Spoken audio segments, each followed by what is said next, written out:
দর্শক, দাঁড়িয়েছি সিলেটের কানাইঘাট বাজারে। আজ বিকেল 3 ঘটিকা থেকে জাতীয় নাগরিক পার্টি এনসিপির কানাইঘাট বাজারে জুলাই পদযাত্রার অংশ হিসেবে জুলাই পদযাত্রা শেষে এখানে একটি পথসভা হওয়ার কথা ছিল। তো সিলেটের বেশ কয়েকটি জায়গায় এনসিপির কেন্দ্রীয় নেতৃবৃন্দ আজকে আসার কথা ছিল, কিন্তু সিলেটের গোলাপগঞ্জে এসে তাদের উপর হামলা চালিয়েছে কে বা কারা এখনও সুস্পষ্টভাবে বলা যাচ্ছে না। আর দেখতে পাচ্ছেন কানাইঘাটে প্রোগ্রামটি দুপুর 3 ঘটিকা থেকে শুরু হওয়ার কথা ছিল, কিন্তু এখনও অনিশ্চিত।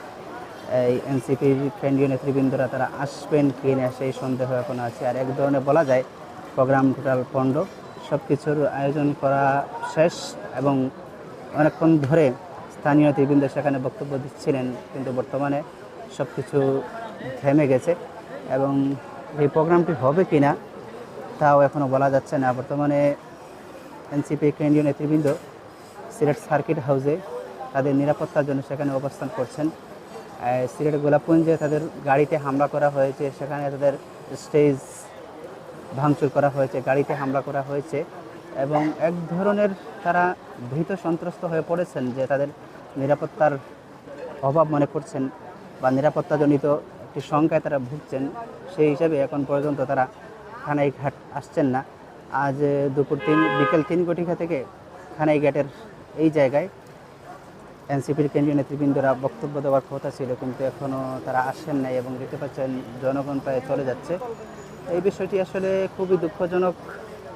আমরা 24শে গণ-অভ্যুত্থানের পরে সবাই আশা করেছিলাম আমরা একটি মুক্ত স্বাধীন বাংলাদেশ আমরা উপহার পাচ্ছি, যেখানে সবাই মুক্ত স্বাধীনভাবে কথা বলবে। দেখতে পাচ্ছেন আইন শৃঙ্খলা রক্ষাকারী বাহিনী কিন্তু অনেক আগে থেকে এখানে এসেছেন। কানাইঘাট থানা পুলিশ সহ বিভিন্ন গোয়েন্দা সংস্থার আইন শৃঙ্খলা রক্ষাকারী বাহিনীরা আসছেন, কিন্তু সব কিছুর আয়োজন সম্পূর্ণ হয়ে গেছে। প্রোগ্রামটি বিকেল 3 ঘটিকার সময় শুরু হওয়ার কথা থাকলেও কোনোভাবেই শুরু করা যাচ্ছে না, কারণ কেন্দ্রীয় নেতৃবৃন্দ কোনোভাবে এসে পৌঁছাতে পারছেন না সুনির্দিষ্ট সময়ে।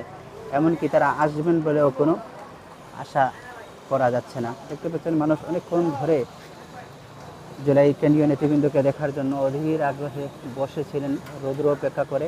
মাঝে মধ্যে বৃষ্টিও হচ্ছিল, কিন্তু সব কিছু লণ্ডভণ্ড হয়ে গেছে। আর মানুষ অনেক আশা নিয়ে অনেক দূর দূরান্ত থেকে, বিশেষত জুলাইয়ের কেন্দ্রীয় চরিত্র নায়ক যারা ছিলেন হাসনাত আবদুল্লাহ, সার্জিস আলম সহ আরও যারা আছেন, নাসিরুদ্দিন পাটোয়ারি সহ কেন্দ্রীয় নেতৃবৃন্দ সবাই এখানে আসার কথা ছিল, কিন্তু তারা এখনও আসেননি। এমনকি তারা বর্তমানে সিলেট সার্কিট হাউসে অবস্থান করছেন, আসবেন বলেও কোনো আশা করা যাচ্ছে না।